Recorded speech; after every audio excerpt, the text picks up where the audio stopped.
The rain in Boston hammered down like a sentence on the cobblestones as Daisy McCall stood before the tall window in her father's study, her reflection faint in the glass. Behind her, two men discussed her future like she was nothing more than a prize at an auction. "The wedding will be in 3 months," her father said, his voice final like a gavel falling. "That gives Margaret enough time to prepare a proper trousseau. My son expects a wife who understands her duties." General Caldwell said, his voice thick with implication. "Wyatt has expectations." Daisy's hands clenched at the folds of her gray dress. She had met Wyatt Caldwell exactly twice. The first time he had looked at her, the way her father looked at his ledgers, calculating her worth. The second time had been at a garden party where she had watched him strike a servant for spilling wine. When she gasped, Wyatt had smiled at her, a smile as cold as ice. "You'll learn quickly enough that discipline keeps order, Miss McCall, in all things." That night, Daisy made her decision. The planning had taken weeks. She liquidated her late mother's small inheritance money her father knew nothing about. She bought traveling clothes, sturdy boots, and a one-way ticket west under an assumed name. Her Aunt May Fletcher lived in Santa Fe and had written years ago inviting Daisy to visit. The letter became her lifeline. On a foggy morning while her father was at the bank and her stepmother was at tea, Daisy McCall walked out of her family home with nothing but a single carpet bag. She left behind silk dresses, books, her piano, and the suffocating weight of expectations she could no longer carry. The journey west felt endless. Train cars rattled through the changing landscapes, green turning to gold mountains, rising like ancient sentinels. With each passing mile, Daisy felt the corset of her old life loosening, though fear stayed with her. What if her father discovered her absence before she reached safety? What if Wyatt came after her? What if Aunt May had moved, or worse, had passed on? Santa Fe brought both salvation and disappointment. Aunt May had died the previous winter, her small house already sold.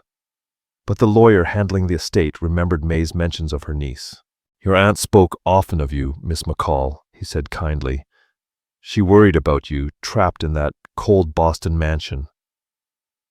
"Is there anywhere I can go?" Daisy asked, desperation in her voice. "Somewhere quiet, where I can disappear for a time." The lawyer studied her face as if understanding more than she said. "There's a property up in the mountains about 30 miles north. It belonged to a trapper who died last year. It's remote. Very remote," he continued. "No roads, difficult terrain. You'd need to stock up for a long winter." He paused. "Are you running from something, Miss McCall?" "No." "Or to something?" "Both," Daisy whispered. The lawyer made arrangements. For a sum that shocked Daisy's Boston sensibilities, but which the lawyer assured her was fair, she bought supplies, a sturdy mule, and directions to the abandoned ranch. The nearest settlement was 2 days' ride away, he warned. "If you run into trouble, there's no one to help you." "That's exactly what I need," Daisy said firmly. The journey into the mountains stripped away the last vestiges of the woman she had been. Her traveling dress grew stained with dust and sweat. Her carefully pinned hair fell into tangles.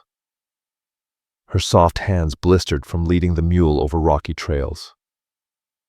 But with every step higher into the Sangre de Cristo Mountains, something new stirred in her chest. Hope. The ranch when she found it was a weathered structure of logs and stone nestled in a small valley. The mountains loomed on 3 sides, their peaks dusted with early September snow. A creek ran clear and cold nearby, and pine trees whispered in the wind. The cabin was small, 2 rooms connected by a stone fireplace. But the roof was sound, and the door hung true on its hinges. Daisy stood in the doorway that first evening, watching the sun paint the mountains gold and crimson, and felt tears streak her dusty cheeks. For the first time in her 23 years, she belonged to no one but herself. The weeks that followed tested every assumption Daisy had about her own capabilities. The cabin needed a lot of work. Gaps between the logs needed fresh chinking. The fireplace needed cleaning. The small barn needed repairs to shelter her mule through the coming winter. She had never done physical labor in her life. Yet necessity proved a thorough teacher. Her hands, once soft and pale, grew calloused and strong. She learned to split wood, though her first attempts produced more kindling than logs. She learned to start fires to cook simple meals over coals and to preserve food for winter. The vegetable garden behind the cabin had gone wild, but she cleared it, discovering forgotten potatoes and the stubborn resilience of herbs that refused to die. The solitude she had craved sometimes pressed heavily upon her. Nights in the cabin were deafeningly quiet. Only the wind in the pines and the occasional howl of coyotes breaking the stillness. Sometimes Daisy McCall wondered if she had simply traded one prison for another. Boston's gilded cage for a solitary cell of her own making. But then, the morning would come. She'd step outside into the crisp, pine-scented air, and with the freedom that filled her lungs, she knew deep down she had chosen wisely. October arrived with a dusting of snow, but it melted by afternoon. Daisy worked harder now, knowing winter was drawing near. She stacked firewood against the cabin's north wall, piling it high until it reached the eaves. She brought in the last of the garden's harvest squash, dried beans, and herbs bundled up hanging from the rafters. Jed Wells, the lawyer in Santa Fe, had warned her that once the heavy snow set in, she'd be cut off completely until spring. "You sure you want to do this?" he'd asked. "A woman alone in those mountains, it's unnatural." "It's not natural," Daisy had answered, her smile grim. "Neither is marrying a man who'll make my life hell. I'll take my chances with the mountains," she had said, firm in her resolve. By mid-November, winter arrived with a vengeance. Snow fell for 3 days straight, blanketing the valley in a pristine white that was both beautiful and intimidating. Daisy fell into a routine. In the mornings, she tended the fire, prepared breakfast, and cared for the mule. In the afternoons, she did whatever the cabin needed. Mended clothes, organized supplies, read the few books she'd brought with her. Evenings were spent preparing dinner, sitting by the fire and trying not to think about the life she'd left behind. She often thought of her father's fury when he discovered she was gone. Had he sent men after her? Did Wyatt Caldwell care enough to track her down, or had her escape simply bruised his pride? What about her stepmother, Margaret? Did she even notice her absence, or was she relieved to be rid of one more mouth to feed? These thoughts circled like the cold winter winds, but Daisy tried to push them aside. She had made her choice, and whatever came next, she would face it as herself, not as the obedient daughter or the unwilling bride. The storm began on a Tuesday evening in early December. Daisy noticed the eerie stillness in the air clouds, gathering thick and heavy over the peaks. She brought in extra wood, filled every pot and bucket with water from the creek, and prepared herself mentally for the coming days trapped indoors. The snow began to fall gently, fat flakes, drifting down like feathers. By nightfall, the wind had picked up, howling and driving the snow horizontally. Daisy banked the fire and retreated to her bed, pulling every blanket she owned over herself as the cabin creaked and groaned with each gust. She must have dozed off, for the knocking startled her awake, her heart hammering in her chest. At first she thought it was the wind tearing at the cabin, but then it came again, 3 deliberate knocks against the door. Daisy sat frozen, hardly daring to breathe. No one knew she was here. No one should be out in this storm. Her mind raced with fear, each thought more terrifying than the last. Had her father found her? Had Wyatt Caldwell tracked her down? Or were there outlaws in these mountains?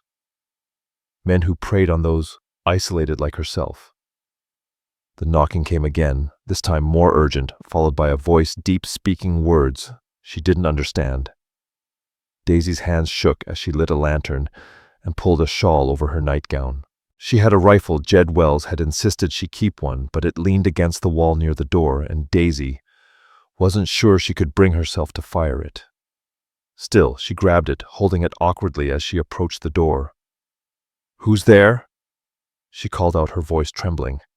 The voice came again, those strange words followed by something that sounded like help.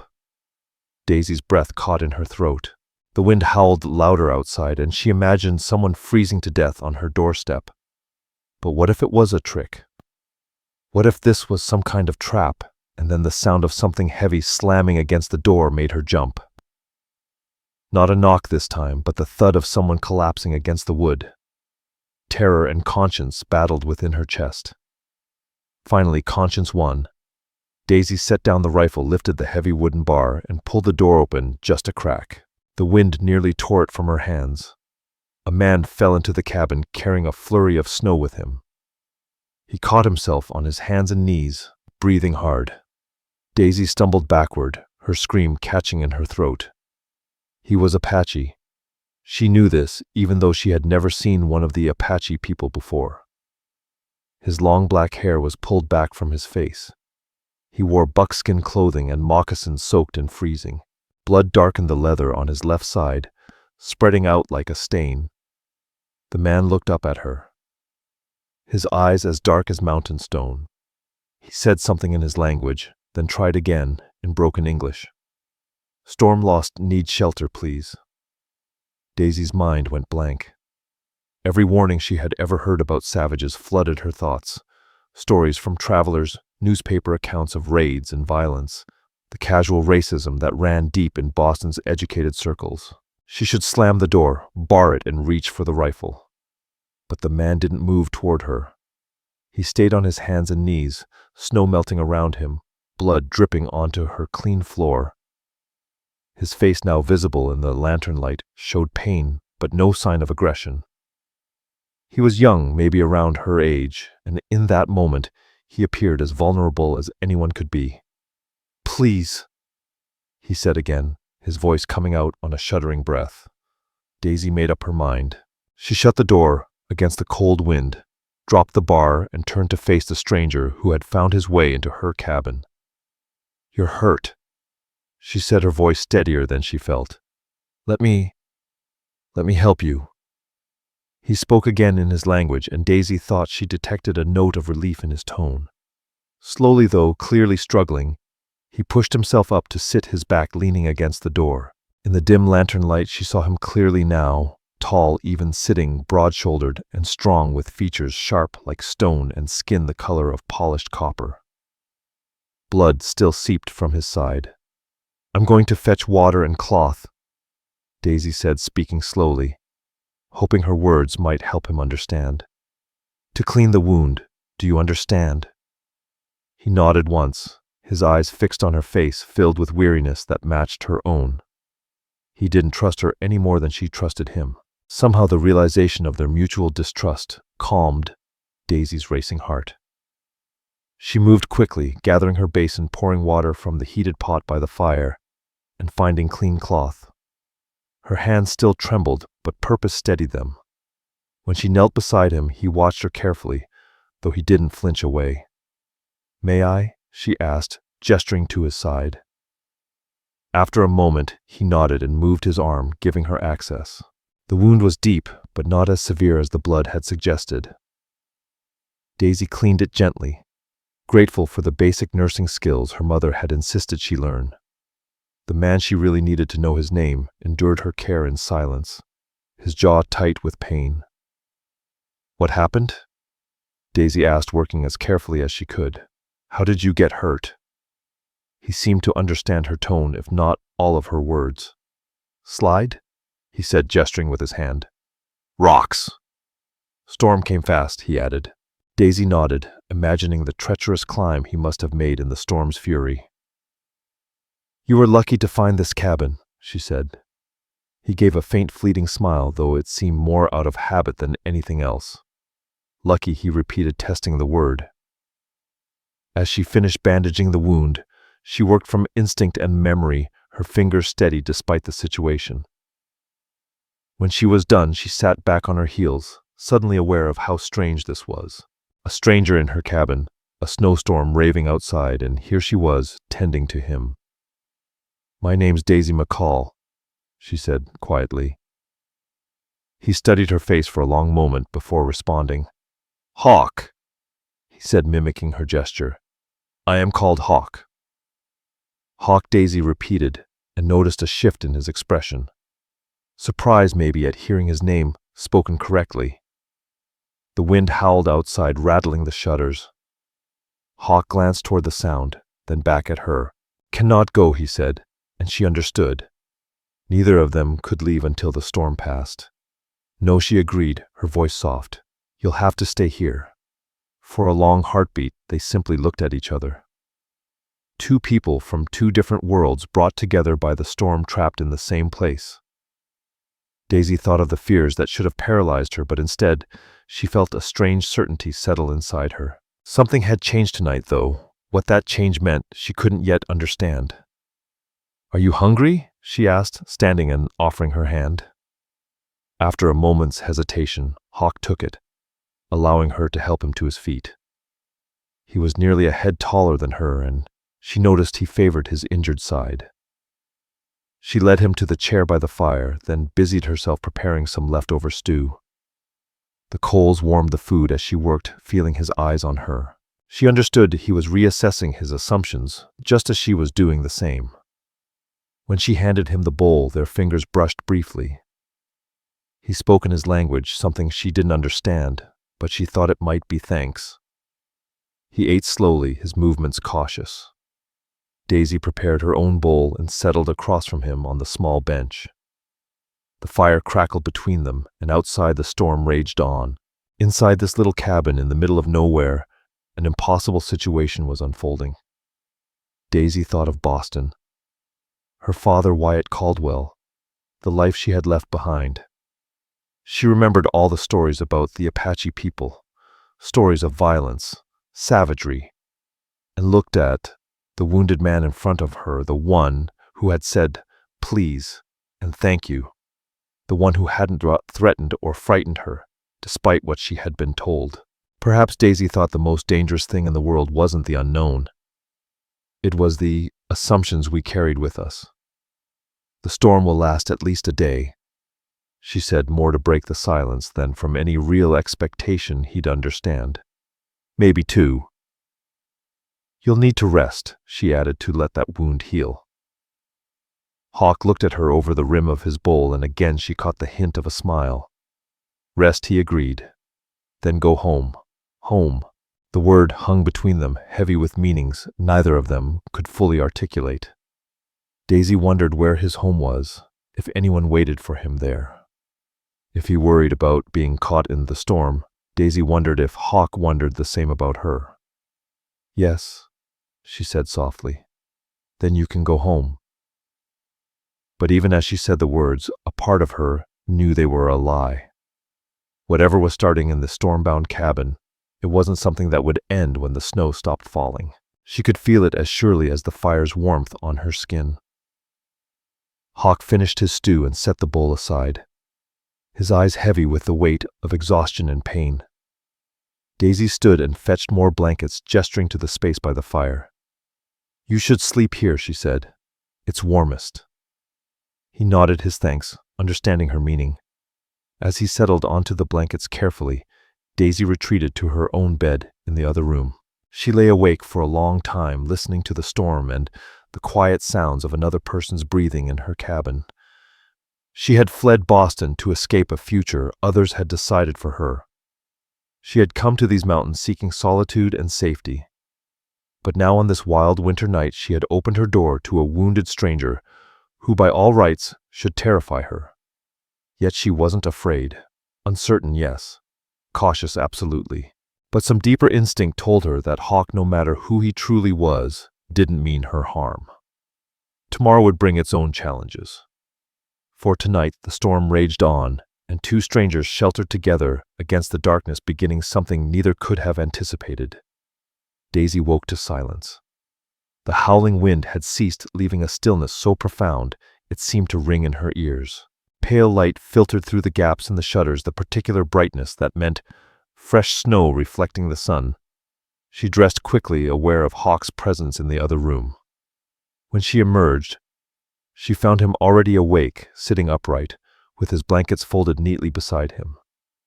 He watched her approach with the same careful weariness as the night before. "Good morning, Daisy," said her voice too loud in the quiet. "How is your wound?" she asked. Hawk touched his side gingerly. "Better, thank you." His English, though still limited, sounded stronger this morning. Perhaps fear had clouded their communication the night before. Daisy moved to the fire, stirring the coals back to life and adding wood. "Are you hungry? I can make breakfast." "I should go," Hawk said, and she heard both intention and reluctance in his voice. "Your kindness. I do not forget."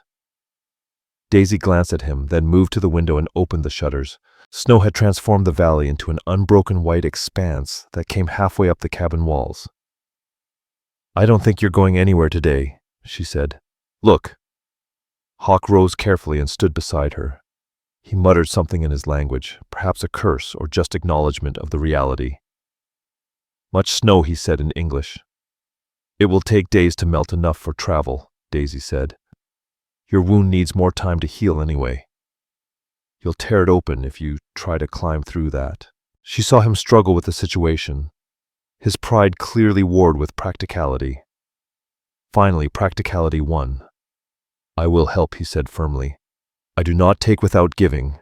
"You're injured," Daisy protested, but Hawk was already shaking his head. "Small wound. I've had worse." He gestured around the cabin. "You have work. I have hands." Something in his tone, a mixture of dignity and determination, made Daisy relent. "All right," she said, "but carefully. If you tear that wound open, I'll be very cross with you." A flicker of a smile crossed his face. "Cross?" he asked, and Daisy found herself smiling back. "It means angry," she clarified. Then to her surprise, she found herself smiling at him too. As the days passed, a routine developed between them. Daisy had been right about the snow. It was deep and showed no sign of melting anytime soon. They were trapped together, two strangers learning to navigate the strange intimacy of shared space. In the mornings, they worked together on necessary tasks. Hawk proved true to his word about helping. Despite his wound, he insisted on bringing in firewood and drawing water from the creek, though the walk through the deep snow clearly pained him. He checked the mule in the small barn, ensuring the animal had enough food and shelter. Daisy cooked and tended his wound, changing the bandages twice a day. She noticed he bore the pain without complaint. He accepted her ministrations with quiet gratitude, his stoicism impressing her. So different from the men she'd known in Boston, who complained at the slightest discomfort. Communication came slowly, built on gestures, repeated words, and patient attempts to understand each other. Hawk's English improved daily, and Daisy learned a few words in his language. She discovered he was Chiricahua Apache, that his people moved between the mountains of New Mexico and Arizona, following the ancient paths their ancestors had walked for generations. "You are chief?" she asked one evening as they sat by the fire after dinner. Daisy had noticed the way Hawk carried himself, a natural authority, even in this strange, tense situation. He considered the word carefully. "Leader," he said finally. "Small band. My father was chief before. Now I lead." "That's a heavy responsibility," Daisy said softly. Hawk looked at her, and she saw a deep understanding in his eyes. "You understand this?" he asked. "Responsibility." Daisy said, her voice quiet. She thought of everything she had fled from. "I understand running from responsibilities that would crush you." Hawk was quiet for a moment. "You run also from what?" he asked. And so with great hesitation, Daisy told him about Boston, about her father's expectations about Wyatt Caldwell, and the marriage she could never accept. She didn't tell him everything. Some things were too painful, too shameful to put into words, but she told him enough. "This man," Hawk said when she finished, his voice hard. "He hurt you?" "No," Daisy said. "Not physically. But I saw him hurt others. I saw his cruelty, his arrogance. My father didn't care," Daisy continued. "The marriage was about business, about connecting our family to military contracts and influence. She looked down at her hands. I was simply the coin in that transaction. Hawk's jaw tightened. Among my people, marriage is different. The woman chooses. He said, his voice firm. Her family may guide, but force. He shook his head. This is not honorable. Your people sound wiser than mine, Daisy said with a bitter laugh. All people have wisdom, Hawk said, his voice calm. All people have foolishness. Hawk gestured between them. You judge me by stories. Yes. Before I came here, Daisy felt heat rise in her cheeks. Yes, she admitted.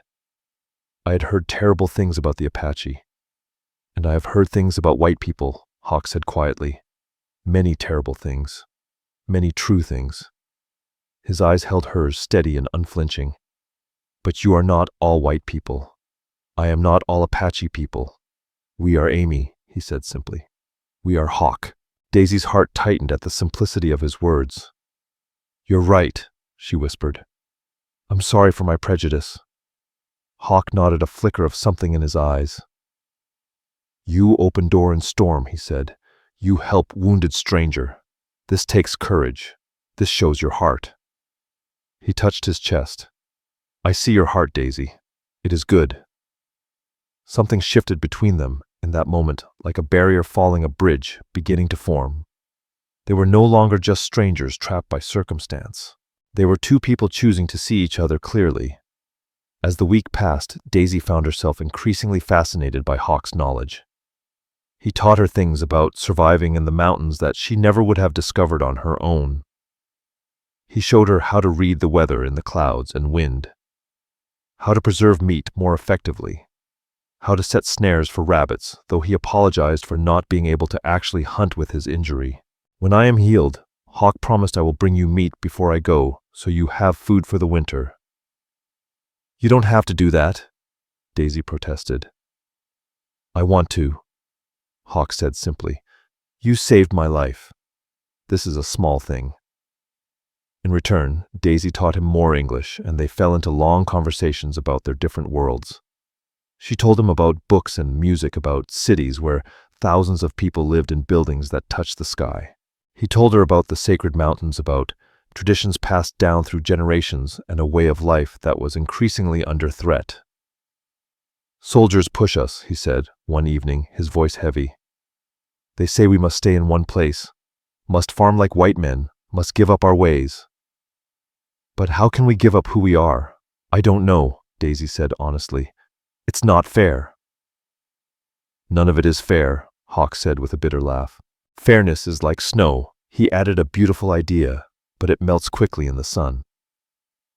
Daisy laughed despite the seriousness of their conversation. That's very poetic. Poetic, Hawk asked, raising an eyebrow. It means beautiful words. Words that touch the heart, Daisy explained.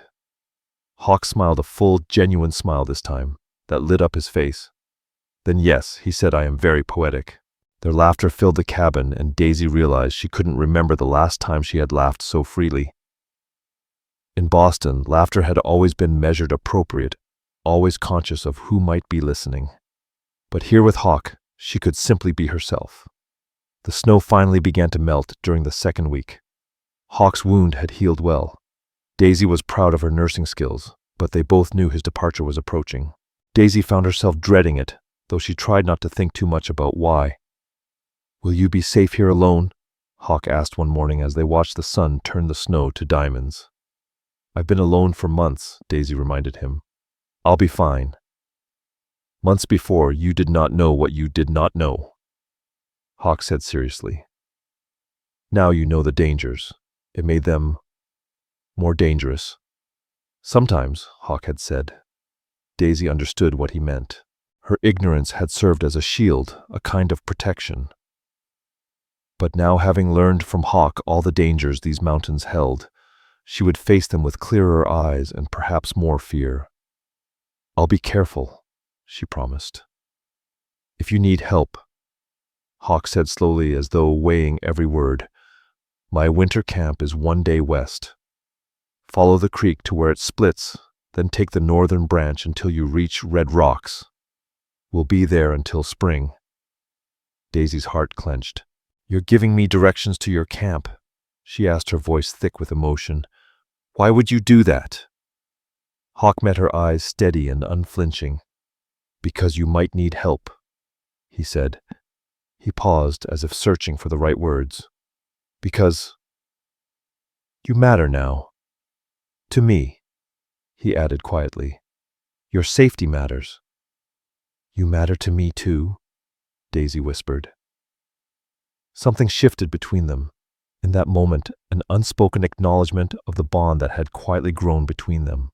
They stood at the edge of something neither could fully name, and both of them knew that to name it might make it too real, too complicated. That afternoon, Hawk worked on the repairs he had noticed during his stay. Despite Daisy's protest that his wound was still healing, he insisted on fixing the loose shingles on the roof, reinforcing the barn door, and chopping enough wood to last her another month. "You are very stubborn," Daisy said, hands on her hips. "I learned from you," Hawk replied, a teasing warmth in his voice that made Daisy's heart flutter. On his last evening, Daisy prepared the best meal she could manage with the little she had. They ate slowly, both of them, reluctant to acknowledge the inevitable separation. After dinner, they sat by the fire as they always did, but tonight the conversation was stilted, weighed down by unspoken thoughts. "Will you return to your family?" Daisy asked finally. "To Boston," she added. "Never," she said firmly. "I can't go back to that life." "I won't," Hawk said. "But alone here, this is also a hard life. A hard life I choose is better than an easy life where I'm a prisoner," Daisy replied. "Then," she added quietly, "you've made it less hard." She looked down, her voice softening. "These past 2 weeks, I didn't realize how lonely I was until I had company." Hawk was silent for a long moment. Then he spoke again. "I will come back," he said finally. "In spring, when the snows melt, I will check that you are well." "You don't have to," Daisy said quickly. "I want to—" He interrupted, his voice firm. "If you want me to come." "Yes," Daisy whispered the word, barely escaping her lips. Their gazes met across the firelight, and in that moment, everything unsaid between them hung heavy in the air. Daisy wanted to ask him not to leave, to stay longer, to tell her that what was building in her chest was not just her imagination, but fear held her back, fear of rejection, fear of hoping for something that might never be. Hawk stood slowly, and for a moment, Daisy thought he might cross the space between them. Instead, he said quietly, "I should rest. Long walk tomorrow." "Yes," Daisy agreed, though disappointment flooded her heart. "Good night, Hawk." "Good night, Daisy." She retreated to her room, but lay awake for hours listening to his breathing from the other room, wondering if he slept, or if he too lay awake thinking thoughts he couldn't voice. Morning came too quickly. Daisy prepared breakfast while Hawk gathered his few belongings. The snow had melted enough for travel, though it was still difficult. He would have to move carefully to avoid reopening his wound. They stood at the door as the sun climbed over the eastern peaks. Hawk looked down at Daisy, and in his dark eyes, she saw her own conflicted feelings reflected. "Thank you," he said, his voice low, "for saving my life, for your kindness, for seeing me as I am, not as you were taught to see me." "Thank you for the same," Daisy replied, her throat tight. "For showing me that strength and gentleness can exist in the same person. For teaching me so much, for—" She trailed off, unable to finish. Hawk prompted gently. "For making me hope again," Daisy whispered. "I didn't realize I had stopped hoping until you reminded me how." Hawk raised his hand, hesitated, then gently touched her cheek. The gesture was brief, almost formal, but it sent warmth flooding through Daisy's body. "Be safe, Daisy McCall. Keep your rifle close. Check your snares daily. Remember, I know—" She interrupted him, smiling through the tears threatening to spill. "Follow the creek north if I need help." "Red rocks, I remember," Hawk said with a nod. "Good." He dropped his hand and stepped back. "Spring comes early to the mountains," he said. "I will return then." "I'll be here," Daisy promised. She watched him walk away, his tall figure moving carefully through the remaining snow. At the edge of the clearing, he turned back and raised his hand in farewell. Daisy waved back, and then he disappeared into the trees. The cabin felt impossibly empty without him. Daisy stood in the doorway for what felt like an eternity, staring at the spot where Hawk had disappeared into the trees. The rational part of her mind whispered warnings, reminding her of the obvious: he was Apache, and she was white. Their worlds were miles apart, she told herself. She was a fool to feel anything beyond gratitude. But her heart, which had been silent for so long, was speaking again, louder than ever, and what it kept saying over and over was that she wanted to see Hawk again. The weeks until spring felt impossibly long, and something significant had shifted between them in that cabin during the storm, something that couldn't be undone. Daisy closed the door and leaned against it, letting the tears fall at last. She had fled Boston to escape a life that had been chosen for her. She hadn't expected to find something real and true in the midst of her isolation, but life, it seemed, had other plans. Outside, the snow continued its slow melt, and Daisy tried to imagine what spring might bring. Winter deepened after Hawk's departure. She threw herself into survival with renewed determination, applying everything he had taught her.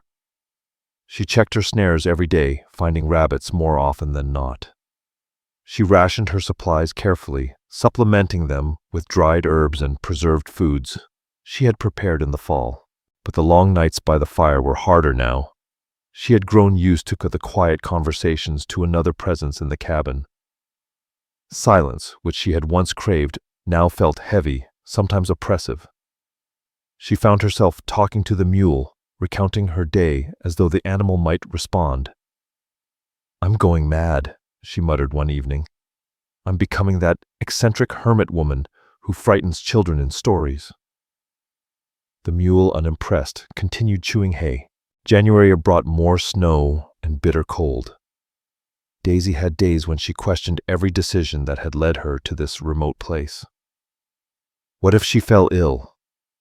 What if the cabin caught fire? What if something happened to the mule?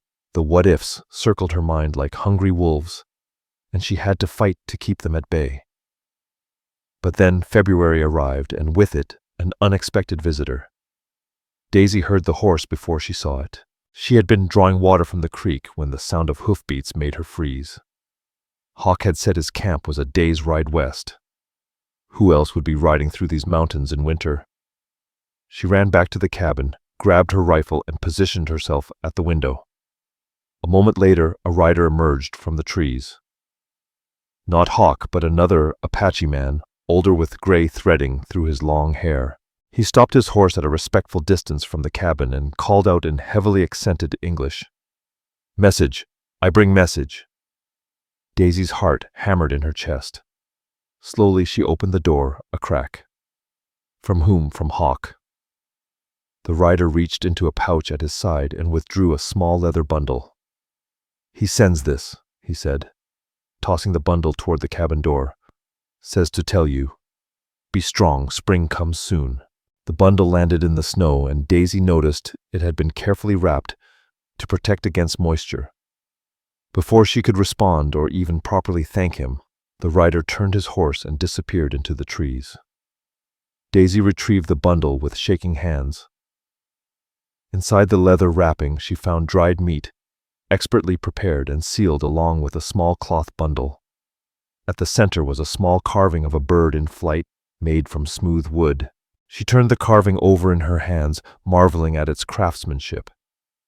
Someone, she assumed it was Hawk, had spent hours shaping and smoothing the wood until it felt like silk. The bird's wings were spread wide, as if caught mid-flight, free and graceful. That night, Daisy placed the carved bird on the small shelf above her bed, where she could see it before sleep. The message was clear: she was not forgotten. Hawk had sent supplies and a reminder that spring would come, and that his promise still held. The gift sustained her through the last hard months of winter.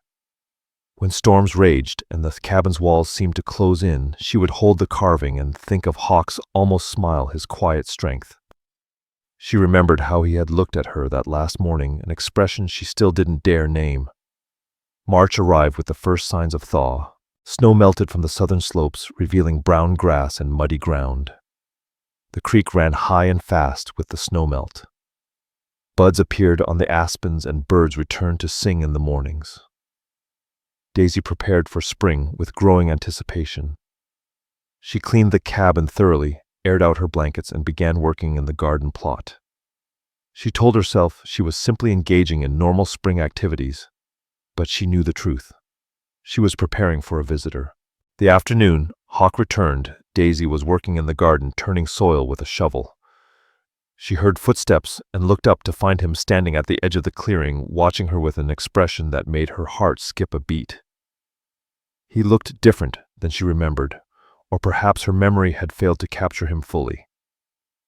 He wore different clothes, buckskin adorned with intricate beadwork. His hair was freshly washed and hung loose over his shoulders. He carried supplies on his back, and she noticed that he moved without any sign of his old injury. "Daisy," he said, and this way he said her name, like it was something precious, made her heart stutter. "You came back," she said, her voice trembling with the weight of emotion she couldn't put into words. "I said I would." He moved closer, his eyes taking in the cabin, the garden, and then finally settling on her. "You are well." Winter was not too hard. "I survived," Daisy said, setting down her shovel. "Your friend brought supplies in February," Daisy said, her voice soft. "And the carving. Thank you. It was beautiful." Hawk's voice was laced with uncertainty. "You liked it?" "I loved it," Daisy said honestly, her heart skipping. "It's on the shelf by my bed. I look at it every night." Something in Hawk's expression shifted, pleasure mingled with relief. "Good. I hoped it would be—" He paused as if unsure of how to put his thoughts into words. "I wasn't sure if such a small thing would mean anything." It meant everything, Daisy whispered. They stood there looking at each other, and Daisy could feel the weight of 4 months of separation.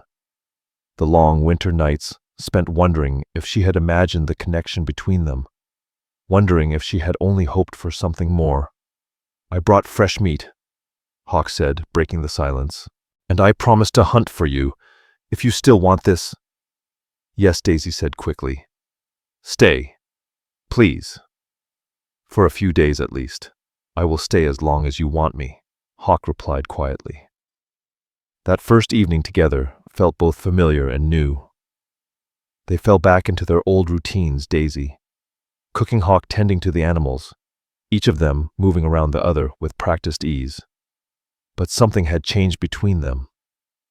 The awareness between them had deepened, sharpened by months of absence. They both knew now that this was a choice, not merely circumstance pulling them together. Over dinner, they shared stories of the time they had spent apart. Hawk spoke of his band's winter camp, of the dwindling game, and the growing pressure from settlers pushing into traditional hunting grounds. Daisy spoke of her hard weeks, of moments when she doubted her choice, and how Hawk's gift had helped her hold on. "I have something for you too," Daisy said after dinner. She retrieved a carefully wrapped bundle from her trunk. "I made this during the winter. I had to guess at the size." Hawk unwrapped the bundle to find a shirt she had sewn from soft cotton fabric she had brought from Santa Fe.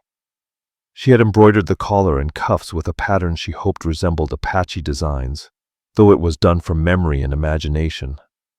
"Hawk," Daisy breathed, running his fingers over the careful stitching. You made this for me. The fabric isn't as practical as buckskin," Daisy said nervously. "But I thought maybe for warmer weather, or I don't know, I wanted to make something for you."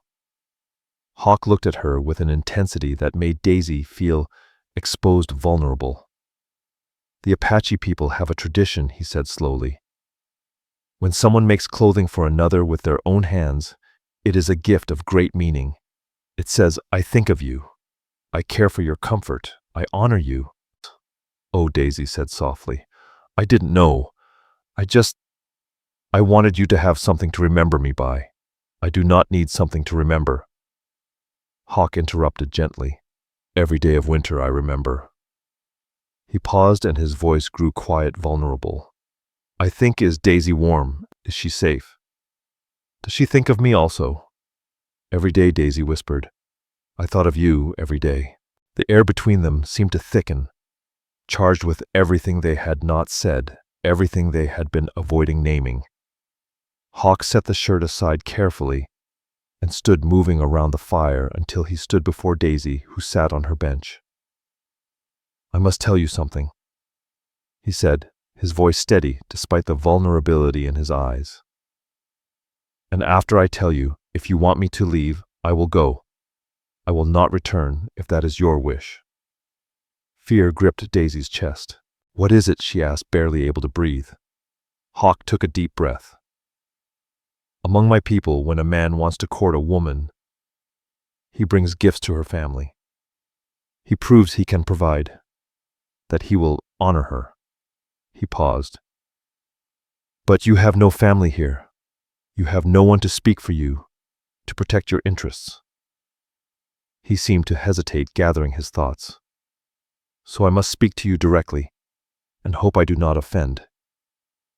Daisy's heart began to pound. "Go on. I want to court you, Daisy McCall." Hawk said, his voice steady despite the vulnerability in his eyes. "I want to bring you meat and help with your work. I want to sit by your fire and hear your voice. I want to know that when winter comes again, you will not be alone unless you choose to be." He stopped, seeming to gather more courage. "I know the world would say this is impossible. I know there are many reasons." "Yes," Daisy interrupted. Hawk stopped mid-sentence, his eyes wide. "Yes," Daisy nodded. "Yes, I want you to court me," she said, standing so they were face to face. "I've been trying not to hope for this, trying to convince myself that what I felt was just gratitude or loneliness. But it's not." She struggled to find the right words. "When you left, a light went out. When you came back today, it came on again. I don't care what the world says," she added softly. "I care about what we say to each other." Hawk's face transformed with a joy so pure that it made Daisy's throat tighten. Slowly, and giving her every chance to pull away, he reached out and took her hands in his. His palms were rough and warm, his grip strong but gentle. "I will court you. Properly," Hawk said, his voice low and sincere. "I will not rush. I will not assume. You must tell me always what you want, what you do not want. Your choice matters most." "My choice," Daisy repeated, marveling at the words. "Yes, my choice, and I choose this. I choose you." Standing there in the firelight, hands clasped between them, Daisy felt a certainty, deep in her bones, that she had never felt before. This was real. This was right. Whatever challenges lay ahead, they would face them together. The days that followed settled into a rhythm that felt like the beginning of something precious. Hawk hunted every day, bringing back deer and rabbits that he taught Daisy to properly butcher and preserve. They worked side by side on the cabin and garden, and Daisy marveled at how much easier every task became with two pairs of hands. But it was the small moments that revealed the true depth of their growing connection. How Hawk would touch her shoulder gently as he passed behind her. How Daisy would find excuses to stand close to him while he worked, and the conversations that stretched late into the night. Both of them reluctant to end the day in a retreat to their separate spaces. One evening, Hawk spoke of his responsibilities as a leader. "My people need me," he said, his voice serious. "I cannot stay here always. Though I wish I could," he continued, "there will be times I must return to my band for weeks at a time." "I understand," Daisy said, her voice soft. "I would never ask you to abandon your responsibilities. That would make you someone other than who you are," Hawk said, looking at her with an intensity that took Daisy's breath away. "And I love who you are." The words hung between them. Hawk's dark eyes held hers, and his voice dropped to a whisper. "Say it again." "I love who you are." Daisy whispered. I think I might love you. No might, Hawk said, stepping closer until there was barely an inch between them. I love you, Daisy. Not might, not maybe. I love you. Your courage, your kindness, your strength, the way you see me. Not as enemy or savage or threat, but as man, as Hawk. He cupped her face in his hands, his touch tender and reverent. May I kiss you? In my culture and yours, I don't know all the rules, but I want to kiss you more than I want my next breath. Yes, Daisy breathed. Please, yes. The kiss was gentle, full of restrained passion and deep respect. Daisy's hands found his shoulder, steadying herself as the world seemed to shift and realign around this moment. When they finally drew apart, both were breathing hard. I have dreamed of this, Hawk admitted, his forehead resting against hers. Since winter, since I left, I dream of you. I dream of you, too, Daisy said softly. Every night. They held each other close, and Daisy felt something settle deep within her soul. This was where she belonged, no longer in Boston's ballrooms or society drawing rooms, but here in the arms of a man who saw her for who she truly was and loved her anyway. A man who asked permission, who honored her choices, who made her feel safe and free all at once. Over the next week, their relationship deepened in countless small ways. Hawk taught her more Apache words, and Daisy discovered a talent for languages she never knew she had. She taught him to read simple English, watching with delight as he slowly sounded out words from her few books. They talked carefully about the future, acknowledging the complications without letting them overshadow the present. Hawk's people were under increasing pressure from the government to settle on reservations. Daisy would eventually need to make decisions about her legal status, about whether she could truly vanish from her old life. These problems are real, Hawk acknowledged one afternoon as they sat by the creek. But they are tomorrow's problems. Today, we are here. We are together. That is enough. Is it enough for you? Daisy asked, her voice barely above a whisper. I cannot come to your band as a proper wife. The others would. Some would welcome you. Hawk interrupted. Others would fear you, distrust you. This is truth, he continued, but we do not need their approval to love each other. We need only our own hearts. And when winter comes again, Daisy asked, will you stay here with me? Hawk was quiet for a moment. I must spend some time with my people. They need their leader. But I will not let you face another winter alone. We will find a way. He took her hand gently. Perhaps you could come to winter camp, as my wife if you wanted this. Daisy's heart leaped. You would marry me despite everything, she asked, barely able to contain her surprise. Because of everything, Hawk corrected, his voice filled with quiet conviction. In my tradition, we would have a ceremony. In yours too, I think. We can honor both or create something new that is ours alone. He looked deeply into her eyes. But I do not speak of marriage yet. We caught first. You must be certain.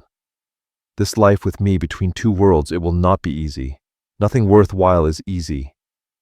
Daisy said, her voice firm. You taught me that. As the days passed, Daisy felt herself transforming once again. She had fled Boston as a frightened girl. She had survived winter alone, becoming stronger. Now with Hawk, she was learning what it meant to be truly partnered, not possessed, not controlled, but respected and cherished. They made plans careful and tentative.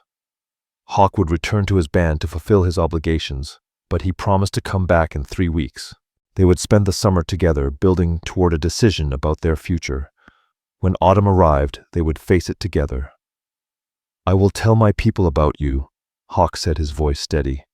Some will be angry, but they must know my heart. I'll write to May's lawyer, Daisy decided, her voice firm. There must be a way to legally establish my place here without alerting my father. I need to protect myself, protect us. They weren't naive about the challenges ahead.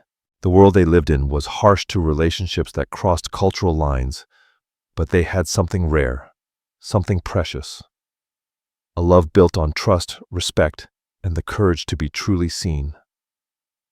On Hawk's last night before returning to his band, they sat together on the cabin's small porch, watching the stars break through the darkening sky. Daisy leaned against him, his arm warm around her shoulders, and felt peace settle over her like a blanket. 3 weeks, Hawk said quietly. I'll count the days, Daisy replied. Be safe. Keep your rifle close. Check your snares. I know, Daisy laughed. You've told me 100 times. Then I'll tell you 101. Hawk turned her face toward his expression serious. You are precious to me, Daisy. More precious than anything, he continued, his voice quiet. The thought of something happening to you. Nothing will happen, Daisy promised, her voice resolute. I'm not the helpless girl who opened the door in the storm anymore. You helped me become stronger, Hawk said, his voice low. You were always strong. You just didn't know it yet. They kissed beneath the emerging stars, and Daisy committed every detail to memory. The warmth of his lips, the strength of his arms around her, the sound of his heartbeat beneath her palm. 3 weeks would pass. She would survive them, and then he would return, and they would continue building whatever this relationship was becoming. When morning came and Hawk prepared to leave, Daisy did not cry. Instead, she smiled, confident in his promise to return. She watched him ride away, and this time when he turned back at the clearing's edge, she saw not goodbye in his wave, but see you soon. The cabin felt empty after his departure, but it was a different kind of emptiness than before. This was the absence of someone who would return, not the loneliness of true solitude. Daisy threw herself into preparing for summer, planting a bigger garden than before, repairing the barn more thoroughly, and organizing supplies. She thought about the future, their future, with a mixture of excitement and trepidation. There were so many obstacles ahead, so many ways this could become complicated or even dangerous. But over the past year, she had learned something important. Playing it safe had nearly destroyed her soul. Taking risks, choosing her own path, and opening herself up to possibility, those were the things that made life worth living. 17 days after Hawk left, Daisy heard horses approaching the cabin. She grabbed her rifle and moved to the window, expecting Hawk early. Instead, she saw 3 white men on horseback, and her blood ran cold. Even from a distance, she recognized one of them. Wyatt Caldwell, her former fiancé, looked older and angrier than she remembered.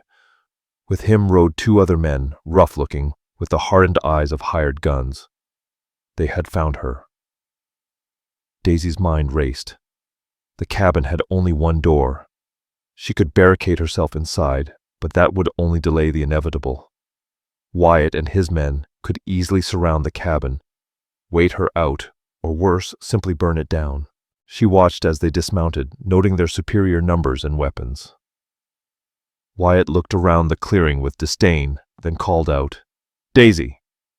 Daisy McCall, I know you're in there. Daisy's hands tightened on the rifle. She moved to the door, cracked it open, and called back, I'm not going anywhere with you, Wyatt. Leave. You're not welcome here. Wyatt laughed, but there was no humor in it. Not welcome, my dear, he mocked. You've been missing for nearly a year. Your father is beside himself with worry. Surely you don't think you can stay hidden in this hovel forever. This is my home, Daisy said firmly. I left Boston by choice. I'm not coming back. You don't have a choice. Wyatt's voice hardened. You're engaged to me. That makes you my responsibility. I've tracked you for months, Daisy. Did you really think you could disappear, that I would let you embarrass me by running away? One of the men with Wyatt started moving toward the cabin. Daisy raised her rifle, pointing it through the crack in the door. Stop right there, she warned, her voice steady. I know how to use this, and I will. The man stopped, looking back at Wyatt for instruction. Wyatt raised a hand to stop him, but his expression darkened. Let's be reasonable, Daisy. You can't stay here alone. It's not safe for a woman. Come back to Boston. We'll be married quietly, and we can forget this entire unfortunate episode. I said no, Daisy repeated. This is my home. I have every right to be here. I'm of legal age and I'm not bound to you or my father. Your father is your guardian until you marry Wyatt." Caldwell said, his voice cold and calculating. "The law's on my side, Daisy. I can have these men take you by force if necessary, but I'd rather not resort to such measures." His tone suggested he'd enjoy using force more than he let on. Daisy's mind raced, working through every possible option. She could hold them off for a day, maybe two. But after that, she was outnumbered, and Wyatt wasn't about to give up. Her thoughts flew to Hawk. He'd said 3 weeks, but it had only been 17 days. He couldn't know she was in danger. The directions Hawk had given her to find his camp echoed in her mind, but could she risk trying to reach them with Wyatt and his men watching the cabin? "I need time to think," Daisy called out. "Give me until morning to consider your offer." Wyatt exchanged glances with his companions before he nodded. "Very well. We'll camp here in your clearing. But Daisy, if you try to run during the night, we'll chase you down, and I won't be so patient the second time." Daisy closed the door and bolted it, her heart pounding. Through the window, she watched Wyatt and his men set up camp. They built a fire, settled in, and made themselves comfortable, clearly prepared to wait her out. One man always seemed to keep watch over the cabin, making sure she couldn't slip away unnoticed. As the darkness deepened, Daisy weighed her options. She could surrender, return to Boston, and condemn herself to the life she had fled. She could try to fight, but 3 armed men against 1 woman wouldn't end well. Or she could risk everything on a desperate escape. The decision hardened in her chest as she held the carved bird Hawk had made for her. She had not fled Boston only to surrender at the first real test of her freedom. She had not survived the winter alone, nor found love just to let fear dictate her choices now. She would run. Daisy spent several hours preparing in the dark, packing a small bag with essentials: food, a waterskin flint, and a knife. She dressed in her warmest, most practical clothes and sturdy boots. Most importantly, she wrapped herself in the darkest blanket she owned, planning to use it as camouflage in the forest. The moon had not yet risen when Daisy quietly lifted the loose floorboard in her bedroom, a precaution she had built during the winter. The space beneath was just large enough for her to squeeze into the crawl space under the cabin. From there, she could emerge on the far side, away from where Wyatt's men were camping. It was a desperate plan with a dozen ways to fail, but it was her only chance. She lowered herself carefully into the crawl space, pulling her bag with her and replacing the floorboard above her head. The space was cramped, dark, and smelled of earth. She crawled slowly toward the far side of the cabin, every small sound seeming impossibly loud in her ears. When she emerged, she paused to listen. She could hear voices from the camp, Wyatt and his men talking by their fire. The mules shifted in the barn, but there was nothing she could do about it. She couldn't risk trying to take him. Daisy moved like a shadow toward the tree line, each step carefully placed to avoid snapping branches. Her heart hammered in her chest, the sound so loud she feared it would give her away. But luck or providence was on her side. She reached the forest without raising an alarm. Once among the trees, Daisy began to run.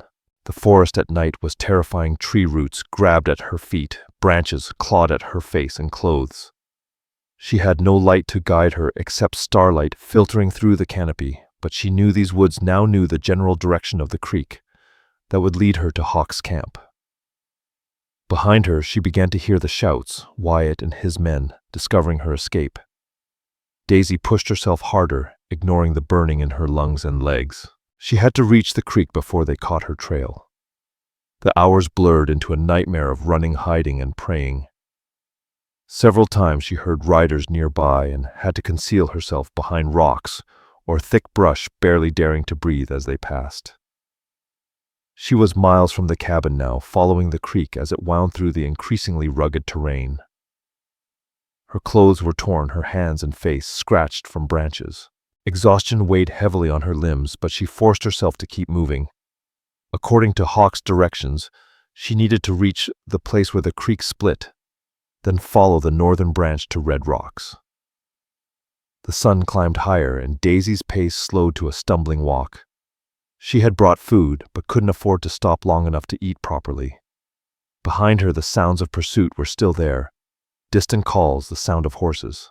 It wasn't until mid-afternoon that she reached the split in the creek. Relief flooded through her. She was going the right way. She followed the northern branch, climbing as the terrain grew steeper and rockier. But her exhaustion was becoming dangerous. She stumbled, often her vision blurring. When she heard horses approaching fast, she tried to run again, but her legs betrayed her. She fell hard, crying out in pain as her ankle twisted beneath her. Looking back, she saw Wyatt and one of his men closing in. Daisy struggled to stand, but her ankle wouldn't support her weight. Terror and despair washed over her in equal measure. She had come so far, fought so hard, only to fail at the last. Wyatt dismounted, his face flushed with fury. "You stupid, selfish girl!" Wyatt Caldwell snarled, stalking toward Daisy. "Do you have any idea the trouble you've caused, the expense, the humiliation? Stay away from me," Daisy warned, though she had no weapons and could barely stand. "You're mine," Wyatt growled, reaching for her. "You signed an engagement contract. Your father agreed. You don't get to just run away." "She is not yours," a voice came from above.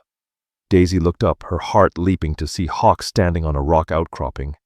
He wasn't alone.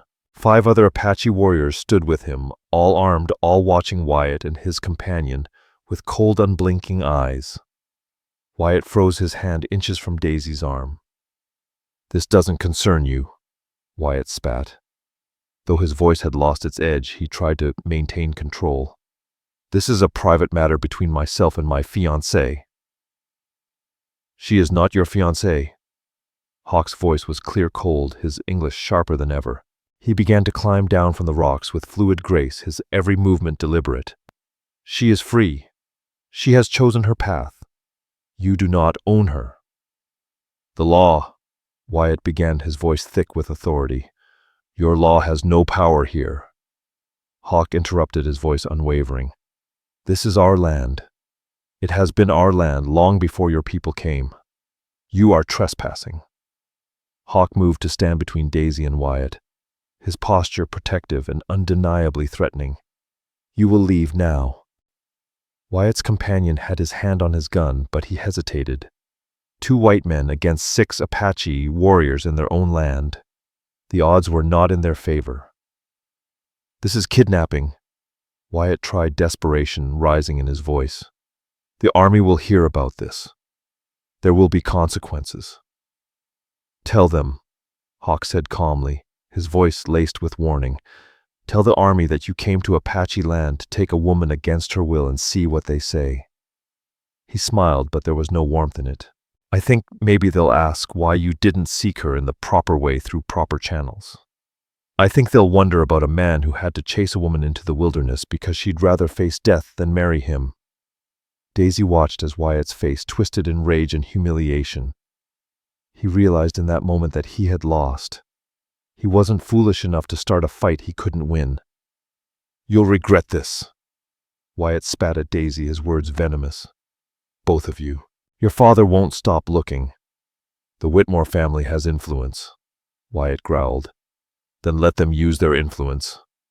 Hawk said, his voice even. "Daisy McCall has broken no law. She is an adult. She can live where she chooses. If your father has complaints, he can take them to the territorial court." He paused, then added, with a knowing smile, "But I think your father wouldn't want everyone to know his daughter chose to live in the mountains rather than marry the son he chose for her. Bad for business, yes." Wyatt's jaw clenched, but he had nothing left to say. He remounted his horse, his companion following suit. As they turned to leave, Wyatt looked back at Daisy with such hatred that she instinctively shrank closer to Hawk. "You've made your choice," Wyatt said coldly. "Live with the consequences." Then they were gone, riding fast back the way they had come. Daisy waited until the sound of their horses' hooves faded before her legs finally gave out completely. Hawk caught her before she hit the ground, lowering her carefully to a nearby rock. Daisy. He breathed a mixture of fear and relief in his voice. When the scout reported white men at your cabin when we saw you running, I thought I had lost you. How did you know to come? Daisy asked, her voice shaking from the reaction. You weren't supposed to return for another week. I could not stay away. Hawk admitted, his voice full of honesty. I told myself I came to check on you, but the truth is, I wanted to be with you. When we saw the men at your cabin, saw you missing, I feared. He stopped, pulling her close. You are safe now. That is what matters. Daisy clung to him, the terror and exhaustion from the chase finally catching up to her. She wept against his chest while he held her, murmuring comfort in his own language. The other warriors kept a respectful distance, alert, ensuring that Wyatt and his companion didn't return. When Daisy had cried herself out, Hawk examined her injured ankle. It was badly swollen, but not broken. We'll take you to our camp, he said gently. You can't walk on this. You'll ride with me.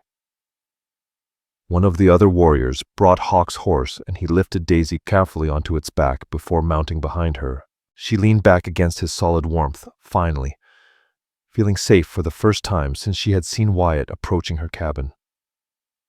The ride to the Apache camp took several hours, and Daisy drifted in and out of consciousness, too exhausted to stay fully aware. She had hazy impressions of red rock canyons, hidden valleys, and finally a small collection of traditional wickiups nestled among the rocks. Women and children came out to stare at the unexpected sight. Daisy caught whispers and uncertain looks, but Hawk ignored them, carrying her to one of the larger wickiups and laying her carefully on soft furs inside. An elderly woman entered, speaking quickly, in Apache, to Hawk. He responded, and though Daisy didn't understand the words, she could hear the respect and affection in his voice. The woman, his mother, Daisy guessed, began examining her injured ankle with practiced hands. My mother Moira will care for you, Hawk told Daisy. She is a skilled healer, the best in our band.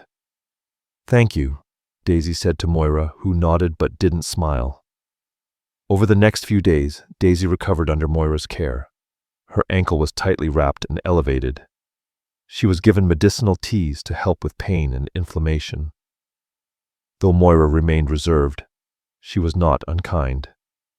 She brought food, changed the bandages, and gradually began teaching Daisy a few words in her language.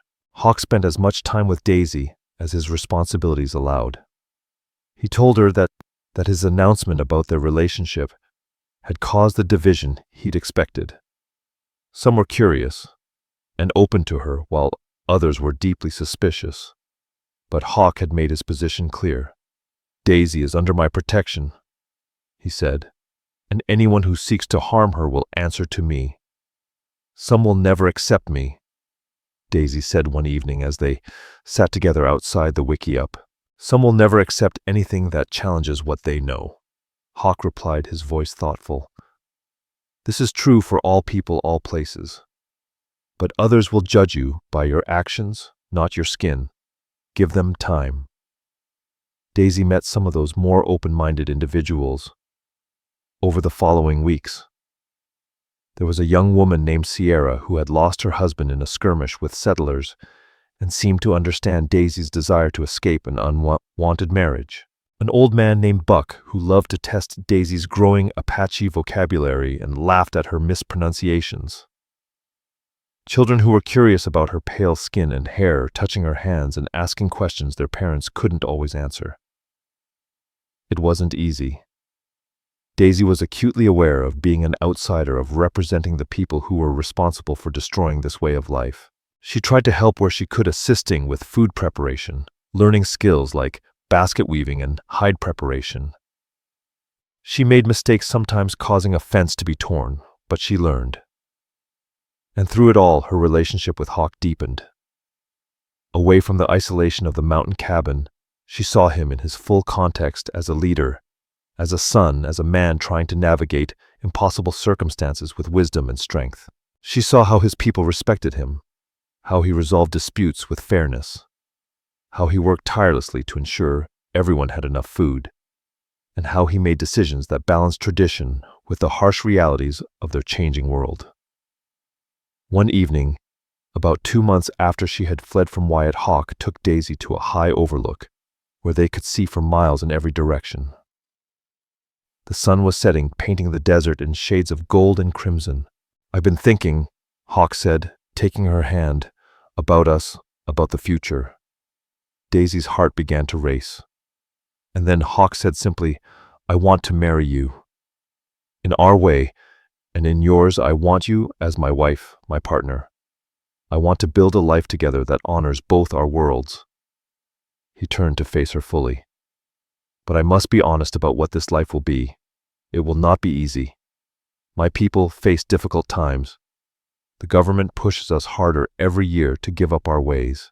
There may come a day when we must choose between fighting or surrender." "I know," Daisy said quietly, her voice steady. "And the white world will not accept you if you marry me," Hawk continued. "Your father, your family, they will turn their backs. You will be considered lost, ruined. There will be no going back." "I don't want to go back," Daisy said firmly. "Everything I want is here." Hawk cupped her face in his hands, his eyes filled with warmth. "You are certain because, once we do this, we face everything together. The good and the bad, the easy and the impossible." "I've never been more certain of anything," Daisy said. "I love you, Hawk. I choose you. I choose this life." Hawk said, his voice thick with emotion. "Then I will speak to my mother and the elders." He said, his eyes bright with feeling. "We will have a ceremony, and you will become my wife." They kissed as the sun set over the mountains, two people from different worlds choosing to build a bridge between them. It wouldn't be easy, they both knew that, but some things were worth fighting for. Some loves were worth any sacrifice. The wedding took place under a full moon 2 weeks later. It was a blend of traditions honoring both Daisy's heritage and Hawk's. Moira had softened considerably toward Daisy and helped her prepare braiding her hair and adorning her with traditional beaded jewelry. Daisy wore a dress she had sewn herself white in the style of her own culture but decorated with Apache patterns that Sierra had taught her. Hawk stood waiting for her, magnificent in ceremonial dress. The entire band gathered to witness the union, and while not all looked pleased, none raised objections. It was, Daisy thought, as much acceptance as she could hope for. The ceremony itself was beautiful prayers and Apache vows spoken in both languages, symbolic gifts exchanged. Hawk gave Daisy a finely worked knife representing his promise to provide and protect. Daisy gave Hawk a blanket she had woven herself representing her promise to provide comfort and home. When it was done, when they were bound together by tradition and choice, Hawk whispered in her ear, "Now you are truly free. Free to be yourself. Free to choose your path. Free to love." "We are both free," Daisy whispered back. Together, the celebration that followed lasted deep into the night. There was food, dancing, and stories shared around the fire, with a slow shift in the mood from some of the more skeptical members of the band who had come to see her in a new light. Daisy found herself laughing, truly laughing, surrounded by people who were slowly becoming her people. That night in Hawk's wiki-up, now their wiki-up, they finally sealed their marriage. It was tender, yet passionate, full of the love they had carefully nurtured over months of truly seeing each other. Afterward, as she lay in Hawk's arms, Daisy marveled at the journey that had led her here. "Do you have regrets?" Hawk asked softly, as if reading her thoughts. "None?" Daisy said, her voice steady. "Not a single one." The months that followed brought their share of challenges, as they had both expected. Hawk's band faced increasing pressure from the territorial government. Tensions with settlers grew, negotiations with army representatives were difficult, and the struggle to maintain their way of life seemed never-ending. But Daisy and Hawk faced it together. She learned to be useful to the band, earning respect through actions rather than words. She became known for her medical skills, treating injuries and illnesses with a blend of what she had learned from Moira and the knowledge she had brought from Boston. She also began teaching some of the children English, knowing it might help them navigate the changing world. Daisy worked alongside the other women, contributing to the community's survival. Hawk, in turn, learned from Daisy's unique perspective. Her education and outsider's view often offered solutions to problems he hadn't considered. They became true partners, each strengthening the other. Spring came again, bringing with it news that made Daisy's heart ache. The lawyer in Santa Fe, the one she'd written to 2 months ago, had finally replied. Her father had indeed searched for her, but the trail had gone cold after Santa Fe. Wyatt Caldwell, humiliated by his defeat, apparently hadn't admitted to finding her. Legally, Daisy existed in a gray area, not officially dead, but effectively gone. I could claim my inheritance, Daisy said to Hawk after reading the letter. My mother left me money that my father can't touch. It's not a fortune, but it could help. We could buy land, Hawk said thoughtfully, somewhere on the edges of the territory, where we could live in peace. Is this what you want? Hawk asked carefully. To re-enter that world, even in small ways?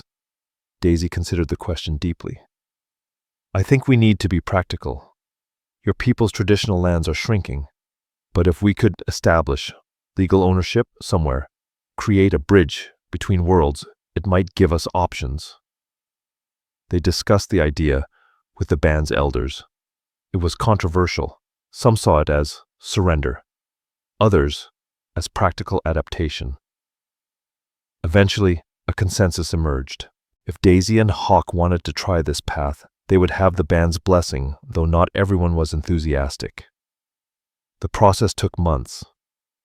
Daisy had to carefully navigate legal channels without alerting her father to her whereabouts. She worked with the sympathetic lawyer in Santa Fe, establishing her identity and eventually claiming the inheritance her mother had left her. With that money, she and Hawk purchased a small ranch in a remote area where the borders between Apache land and settler territory blurred. It wasn't much rougher even than the old mountain cabin, but it was legally theirs, protected by white man's law. And most importantly, it was positioned where members of Hawk's band could camp on the land without technically trespassing according to territorial law. It became a refuge, a place where both worlds could meet. Daisy and Hawk lived there, but visitors from the band came and went freely. Gradually, they began building relationships with nearby white ranchers who were willing to judge them as individuals rather than as representatives of their races. It wasn't perfect. They still faced prejudice from both sides. There were close calls with hostile settlers and tense moments with suspicious Apache from other bands. But they persevered, building something new from the pieces of their different worlds. 2 years after their meeting in the mountain cabin on a crisp autumn morning, Daisy gave birth to a son. Moira attended the birth, her skilled hands bringing new life into the world while Hawk waited anxiously outside. When Moira finally allowed him in to meet his child, Daisy saw tears in his eyes. A son, he whispered, cradling the infant with infinite tenderness. He is perfect. They named him Kai, meaning willow tree, a symbol of flexibility, something that bends with the wind but does not break. It seemed fitting for a child who would walk between two worlds. Kai's birth brought unexpected healing. Even those who had been most skeptical about Daisy seemed to soften when they saw the baby. He was one of them, but he was also hers. He represented possibility, hope that perhaps the future didn't have to be about division and conflict. As Daisy held her son, watching Hawk care for him with such tenderness, she thought about the journey that had brought her here. She had fled Boston, a frightened girl, desperate to escape a life chosen for her. She had survived the harsh winter alone, discovering a strength she hadn't known she possessed. Then a storm had brought a wounded stranger to her door, and everything had changed. She had been terrified that night, opening the door to the unknown, but her choice to offer help rather than give in to fear had transformed everything. It had led to friendship, then love, then partnership. And now it had brought her to this moment. Watching her husband cradle their son, surrounded by a community she had earned her place in through patience, respect, and genuine care, Amy's thoughts drifted. "What are you thinking?" Elon asked, noticing her distant expression. "I'm thinking how grateful I am that I opened that door," Daisy said softly. "How grateful I am for every choice that led us here." Elon smiled, the full, warm smile he reserved for private moments. "I'm grateful for the storm that brought me to your door, for your courage in helping a stranger, for your willingness to see beyond what you were taught to believe." "We've built something remarkable," Daisy said, looking around their small home. "Not perfect, but ours." "Perfect is impossible," Elon agreed. "But this is real. This is true." As seasons turned and years passed, Daisy and Elon's ranch became known as a place where different worlds could meet peacefully. It never became easy. The tensions between settlers and Apache only grew over time, but they carved out a space, however small, where love and understanding could exist. They had 2 more children, a daughter they named Nasha, meaning owl, and another son they called Keely, meaning sparrowhawk. Each child grew up speaking both languages, comfortable in both worlds. They embodied the bridge their parents had worked so hard to build. Daisy never returned to Boston, never reconciled with her father. Wyatt Caldwell eventually married someone else, and his family's influence ensured that Daisy's story was rewritten. They claimed she died tragically in the wilderness, a cautionary tale about foolish girls who ran away from security. Let them believe it, Daisy thought. The girl who had lived in Boston had died. In her place emerged someone stronger, freer, more fully herself than she had ever imagined possible. On quiet evenings, after the children were asleep, Daisy and Elon would sit together watching the sunset paint the mountains with fire. These hard-won moments of peace were precious, reminding them why every struggle had been worth it. "Do you ever wonder what might have happened if I hadn't opened that door?" Daisy asked one evening. "I would have died in the storm," Elon replied matter-of-factly, "and you would have lived alone in your cabin, safe but lonely." "I'm glad I was brave enough to open it," Daisy said. "I'm glad I was brave enough to knock," Elon replied, pulling her close. They had chosen each other across every barrier the world could construct. Together, they had built a life that honored both their heritages while creating something entirely new. And though the future remained uncertain, as futures always are, they would face it together, just as they had faced everything since that storm-swept night when fear had transformed into possibility. Their children would carry this legacy forward, the knowledge that love can bridge divides, that courage means choosing hope over fear, and that sometimes the best thing you can do is open a door to the unknown and trust that what enters might transform your life in ways you never imagined. As the sun set over the mountains they both loved, Daisy leaned her head on Elon's shoulder and smiled. She had come west seeking freedom and found something far more precious, belonging not to a place or a people, but to herself and to the person who saw her most truly, and that she thought was worth every risk she had ever taken. The end. Dear friends, as we close this story of Daisy and Elon, perhaps their journey reminds us of universal truths that transcend time and place. We all face moments when fear tempts us to keep our doors closed, to retreat into what is familiar and safe. But what if the greatest blessings in our lives are waiting just beyond that threshold? For those of us who have lived many years, we know that life rarely unfolds as we plan. The path we thought we were meant to walk sometimes leads to dead ends, and the detours we feared become our greatest adventures. Daisy fled from a life that would have destroyed her spirit. In doing so, she discovered not just survival, but true joy. Their love reminds us that connection can happen in the most unexpected ways. Between the most unlikely people, they could have been enemies. Their cultures, backgrounds, and worlds were at odds. Instead, they chose to see each other as individuals, to build understanding through patience and respect. And perhaps most importantly, their story shows us that it's never too late to choose differently. Daisy was 23 when she fled Boston, but age matters less than readiness. Some of us discover our true paths early. Others find them only after years of wrong turns. What matters is having the courage to take that step when the moment comes.